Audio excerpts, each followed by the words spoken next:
It's Universal Children's Day. The worldwide fraternity dedicates today's activities to promoting the ideals, the welfare, and the objectives of all children.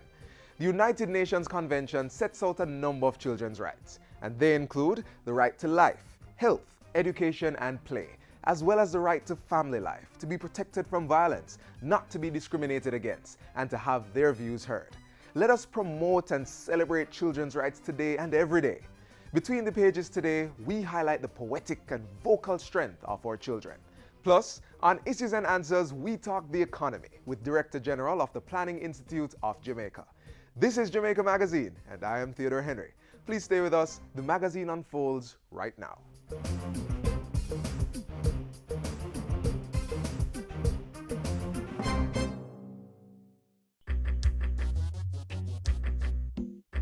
Nutritious food, succulent dishes, superior workmanship, and excellent service. Jamaica is on the go. Let's grow what we eat and eat what we grow. Let's harness the indomitable spirit of our most valued resource, our people. Let's support our local businesses. After all, buying Jamaican means building Jamaica. Jamaica's economy is improving. Yes, the latest reports show a decline in unemployment as well as growth in several sectors, such as agriculture, construction, and tourism. Director General of the Planning Institute of Jamaica, Dr. Wayne Henry, tells us more.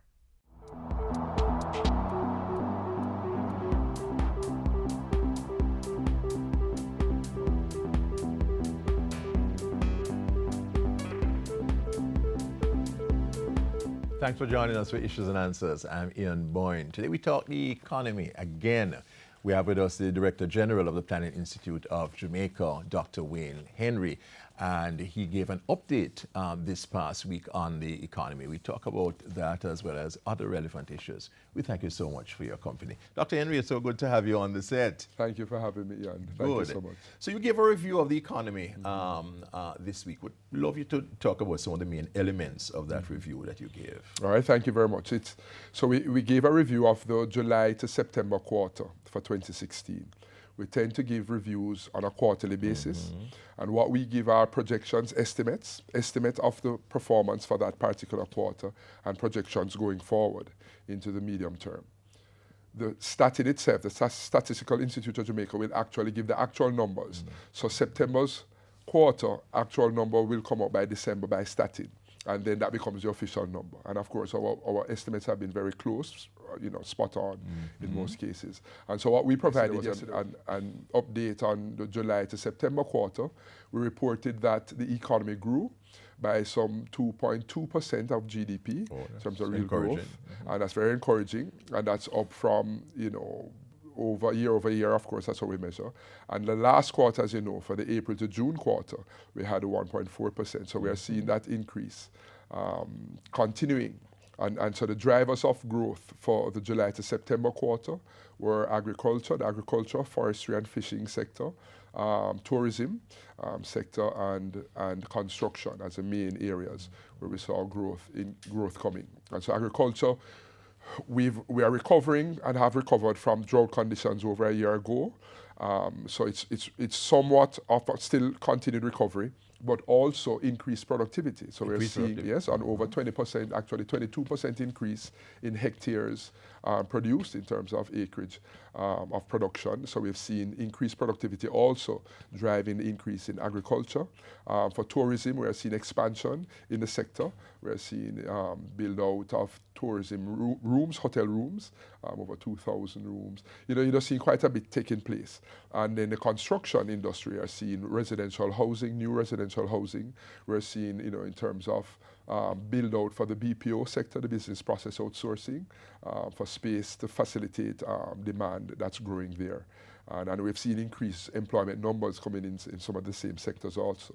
So we reported on those findings, spoke about our projection for the December quarter and then the overall fiscal year 16-17. But very positive, a very positive.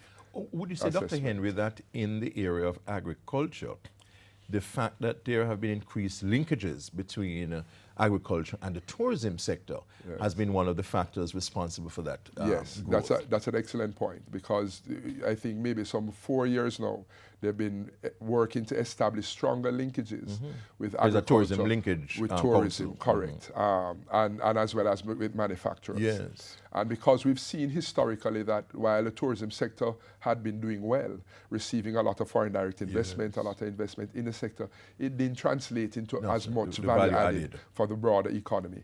And so there were efforts to increase linkages, to have the tourism sector get most of their food demand and requirements for their guests coming from the local sector. And so they've been doing more, and we've seen increases in the numbers of contracts with farmers and Farmers the have tourism been sector. getting more contracts from the sector. And we're seeing, there's more organization around those activities. And I think that's very important, because for a long time, we have the small farmers dominating the sector. We wanted to do more to regularize them, have them registered, so we know who they are. We know that the Ministry of Agriculture, well, now MICAF, the Ministry of Industry, Commerce, Agriculture and Fisheries, doing more to establish the formal mechanisms around contractual arrangements, the recognition and obligation of contracts for farmers, and tying the value chain of agriculture to tourism, so that you can better guarantee quality of produce, better guarantee the quantity that's being supplied by the sector. So ongoing activities, and we're seeing some of that bearing some fruit,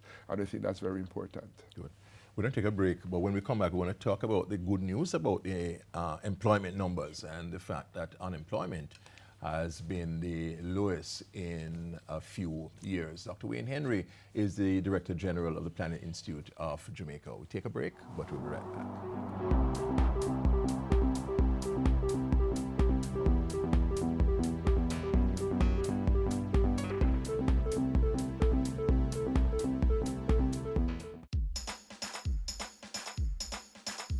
We want a productive Jamaica.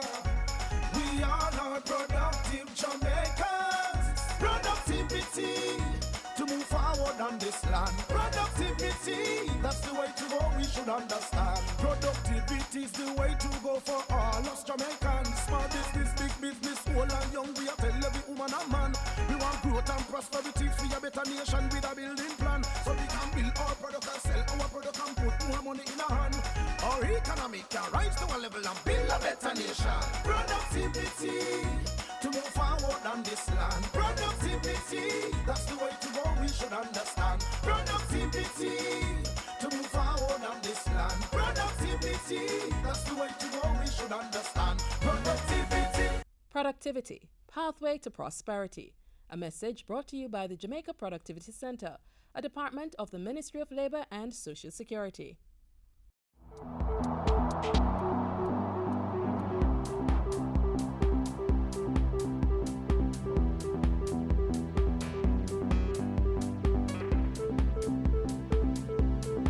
We're talking the economy today on Issues and Answers. Our guest is Dr. Wayne Henry, the Director General of the Planning Institute of Jamaica. Dr. Henry, you reported this past week that unemployment has been declining.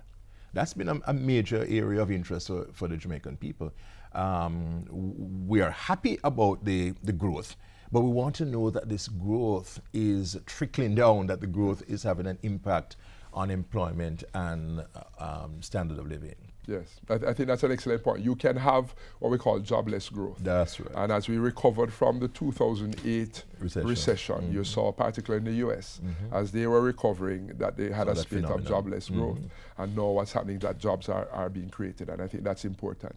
We reported yesterday that for as at July 2016, and that's the latest numbers we have coming out from the Statin Labour Force Survey, it's 2.2 percentage point lower than a year ago, and then 0.9 percentage point lower than when we reported as at April, the April numbers. And in April, we said that you found that even though unemployment, jobs were being created, you saw an increase, if you recall, in unemployment in April. And we said what was happening is that more persons were entering the labor force than were finding jobs. And now that you see the pace of job creation is such that even though the labor force continues to increase, more persons are finding jobs. So you see the unemployment rate coming down to now, as at July 2016, 12.9%. Where are these jobs being created?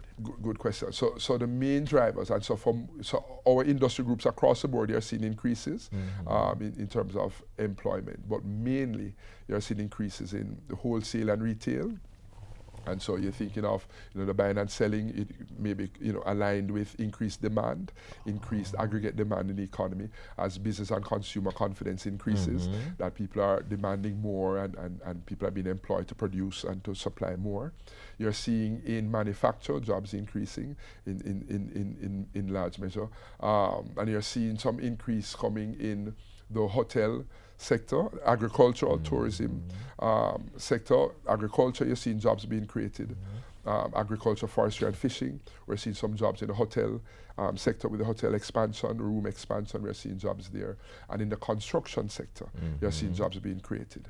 When we looked at a gender profile in terms of breakdown, we saw where more females going into even agriculture, while some men could have been leaving areas like agriculture to go into construction, because you see a lot of the nature of the jobs there. And in the boom, with increasing production, increasing construction activities, you're seeing more male dominated in those sectors, but more women going into the areas like agriculture, resale, wholesale and retail, trade, manufacture. So we're seeing in those areas job pickup. And we think it's important because the point we made is that at the onset of the recession, so as the largest numbers we saw in employment were, the largest numbers were at about 2008, when we saw just before the recession, the global recession. We lost some 90,900 jobs over that period. So measured as at October 2011, we had lost 90,900 jobs in Jamaica. And the reading as at July 2016, we've created 103,000 jobs. So we've now, and it not, obviously wouldn't necessarily be the same jobs. But we have created more than we have. More jobs. And we had projected it, and I'd said it some time ago, and persons were saying, well, that's a bold projection, but the numbers were suggesting that we're seeing increases coming. The BPO sector, again, is business process outsourcing, absorbing quite a bit in terms of jobs, and we think that augurs well. We want to move up the value chain, particularly in the BPO, because we're moving from just call centers and basic levels to knowledge process outsourcing. We know the work of the Labour Market Reform Commission is to come out shortly in terms of their reporting to speak to labour market trends and the areas that we would want to see. We anticipate more jobs coming in, so we'd want to see more training in those areas, and I think we'll help in that facilitation as PIOJ to help to inform policy around meeting labour market demands. How are we doing in youth unemployment? Can you talk about the female, more females entering the workforce? Youth unemployment declined also. Typically, that declined also? That declined also, declined by 1.3 percentage points, right? So globally, you find that the youth unemployment levels are always typically higher than the average unemployment levels, and that's the case here also in Jamaica. That you're seeing youth unemployment now at 29.6%, and it was like about 32% previously. So we have seen youth unemployment falling, meaning more jobs being created for young people, and that's very important. Somebody said, how do you know you're not measuring persons who are discouraged and no longer want to be in the labour force? But the numbers support that you're seeing less persons reporting that they are not looking for work, less persons reporting that they are staying home with dependents, less persons reporting that they are at school part-time. So those numbers have fallen, which has seen a commensurate increase in the numbers entering the labour force. So we think it coincides with an increase in confidence that more people are coming to look for work, expecting to find work. And I think that's very good, that augurs well. And so some areas for the young people, we continue to look at our youth at risk, particularly as we grapple with other social issues. We want to find more opportunities for young people. And we don't see those numbers broken out yet, particularly in the BPO industry, in the hotel and tourism, but we expect that more young people may be entering in these areas. And then the skill sets that are required, particularly if it's in the construction activities and so. So we have some more analysis to do around that, but the numbers are very promising, very encouraging, because we are seeing that decline in youth unemployment, as you are seeing an overall decline in unemployment. Just briefly before we close, Dr. Henry, do we have a sound basis for being optimistic about the future of the Jamaican economy? Very good question. And I think from our standpoint at the Planning Institute, we do. And I think it coincides with what you've heard from other policy makers, from what you've heard about other economic managers, for a few reasons. When we started our efforts in medium-term economic programming when the government had, in 2010 returning to support from the IMF, we had a standby arrangement at that time. And then that, I would say, morphed into a new arrangement, the extended fund facility. And now you're hearing of this precautionary standby arrangement, this successor program. And I mentioned those three because key features of the program involved an aggressive reform to address what we call structural imbalances to the Jamaican economy. And so one, we had a high debt overhang, we had high fiscal deficits, we had the need for more diversification in the economy. And so we've been steadily addressing those. You've seen the debt burden coming down, even though we need to come down more. We've seen greater fiscal discipline. We've seen reforms to improve the business environment, business climate reforms. And I think a lot of that hard work, you're seeing the fruits of that. And so we give credit to administrations even before now that have had taken ownership and moved that process forward. So I think that's one. And so the macroeconomic stability, we think we've seen a lot of effort in that regard. And that would help to speak to some of the optimism looking forward. We've seen more competitiveness in the exchange rate. We've seen more competitiveness as an economy. And I think more of that needs to be done, but a lot of that hard work has been ongoing. So a lot of that is the basis for a lot of what we're encouraged by. The dialogue, we think, is important. No one sector, no one grouping can do it. So the continued collaborative effort, public and private sector, civil society, the types of mechanisms in place to encourage that continued dialogue. Growth Council the Growth Council, Economic Growth Council being put in place, we think very, very encouraging. Establishing a Ministry of Economic Growth and Job Creation, very encouraging. And the types of efforts we are seeing by all stakeholders, including the public sector and the public sector workers, how they've been, engaged in dialogue and everybody on a page to move the country forward. I think that's very encouraging. And people are saying the type of alignment you're seeing now, global conditions that are favorable as the global economy continues to perform, albeit at a slower pace than we had hoped. But a lot of things are going well. We've been spared. One of our key vulnerabilities has been to natural hazards and what we call these exogenous shocks, particularly weather related. And so we have to give thanks that things turned out well for us so far in the season. Things are looking well. So we are optimistic going forward through the medium term. Thank you very much. Dr. Wayne Henry is the Director General of the Planning Institute of Jamaica. We thank you for your company. Next week we'll be back. Until then, Ian Bourne wishing you a pleasant day.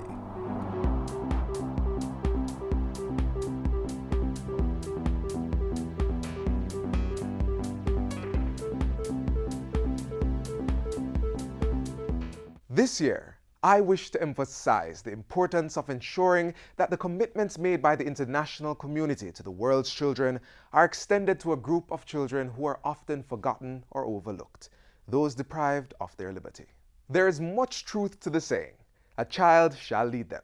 In the fight against Zika, the children are leading the charge. Dozens of children across the country researched and then wrote informative jingles on this serious illness. Watch this.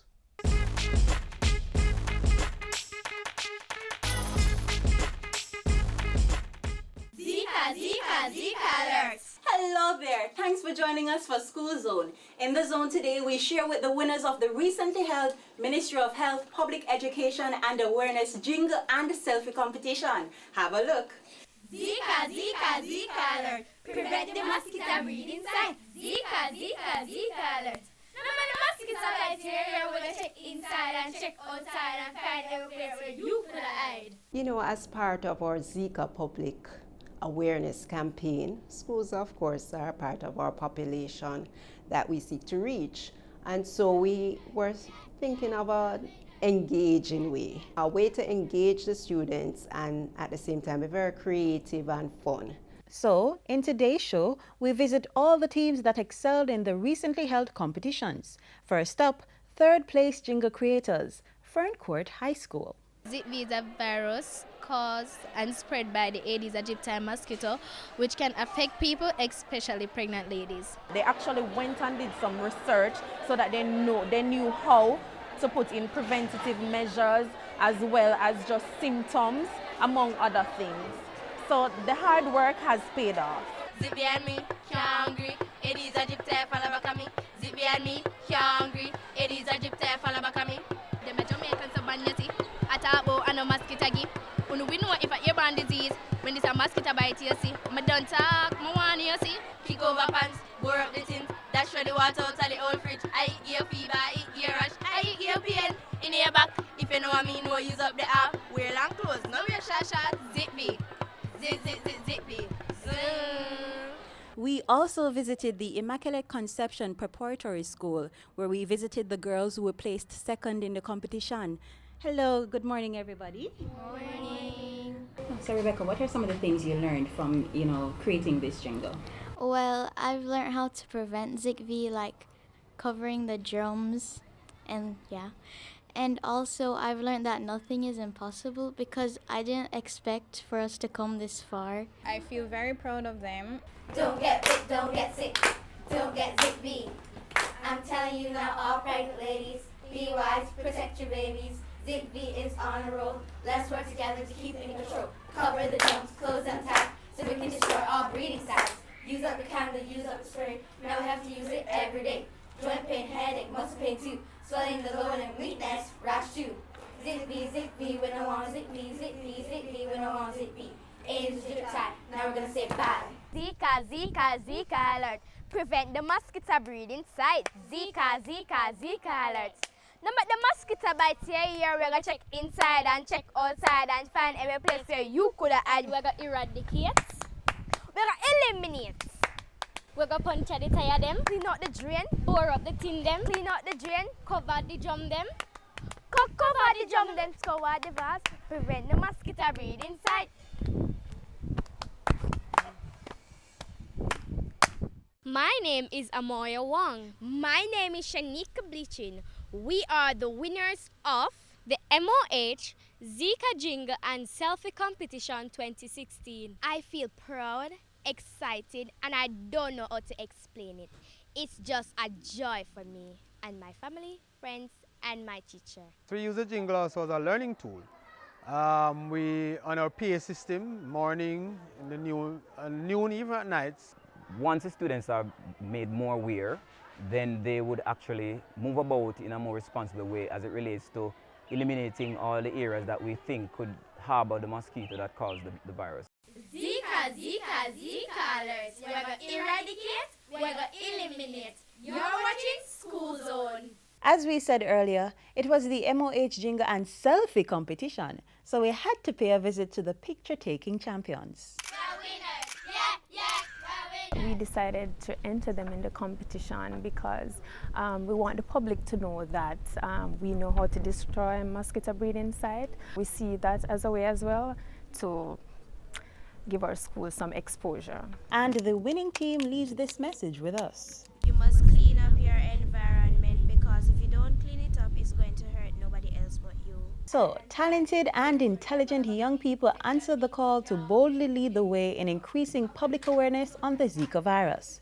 As we hear it, the Ministry of Health is looking at other avenues to keep the momentum going. Health and family life education curriculum is one such vehicle. In terms of phase 2, what we would be looking at is how we can continue to strengthen that curriculum. We are looking at some specific projects that we can possibly do and hoping to give it a competitive edge where we can give them some prizes. So we're right now ironing out some of those things. We're going to eradicate, we're going to eliminate. We're going to punch at the tire them, clean out the drain, bore up the tin them, clean out the drain, cover the drum them, clean out the drain.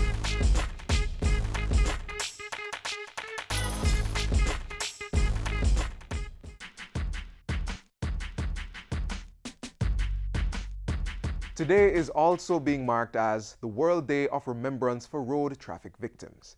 The day is commemorated on the third Sunday of November each year to remember the many millions killed and injured on the world's roads, together with their families, friends, and many others who are also affected. It is also a day on which we thank the emergency services and reflect on the tremendous burden and the cost of this daily continuing disaster to families, communities, and countries, and on ways to halt it. Road deaths and injuries are sudden, violent, and traumatic events. Their impact is long-lasting and often permanent. Each year, millions of newly injured and bereaved people from every corner of the world are added to the countless millions who already suffer. 336. That's the number of persons who have died on Jamaica's roads this year. Overloading, speeding, and distractions are still major causes of road crashes. Please be careful on the road, whether you walk, ride, or drive. Let's do this in honor of those who are no longer here.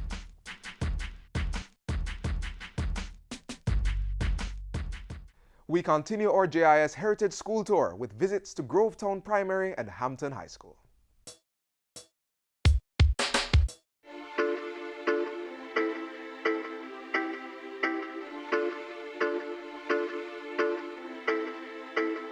Anybody can tell me why I should welcome you to Grovetown? I attended Grovetown Primary School from 1981 to 1986. My days at Grovetown were absolutely wonderful. I'm seeing some familiar faces and I'm very happy.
Join us tomorrow as we shine the spotlight on more of our youth.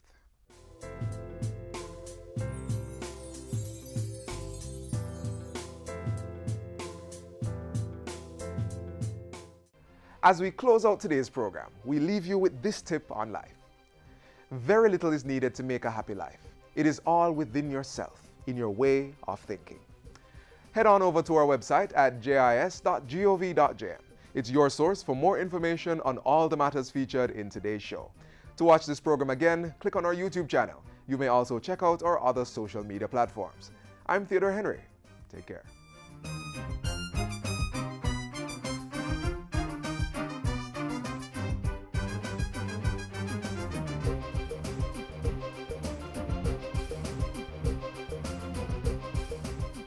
This has been a production of the Jamaica Information Service, the voice of Jamaica.